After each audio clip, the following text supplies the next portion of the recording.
Hello mga kababayan, magandang balita tungkol kay DDS vlogger na isang kalait-lait na si Sir Jack Argota. Pinadala ngayon ng subpena ng NBI yung nagpakalat ng ka-fake newsan tungkol sa medical record ni Pangulong Bongbong Marcos.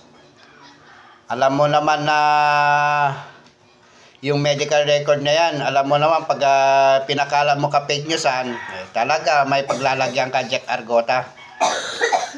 Yan ang sinasabi mo. Ano ba yung sinasabi mo? Pag good ding ka, okay. Huwag lang bad ding. Ang ngayon, na nangyari sa'yo, naging bad ding ka na. Jack Argota. Yung ngongo na DDS na laging nanglalay kay Pangulong Bongbong Marcos. Ano ngayon? Makukulang ka na sa malapit na.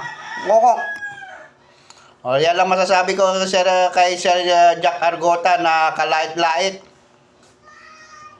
Sana yung ginawa mo kay Pangulong Bongbong Marcos na nagpapakalat ng fake news na medical niya, may paglalagyan ka.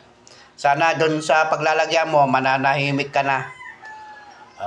Yan lang masasabi ko mga ka-BBM, ka-loyalist and kababayan ko, lalo-lalo sa mga OFW. Na isa naman DDS vlogger na tanga, bobo. Ngayon, pinadalhan na ngayon ng subpena ng NBI.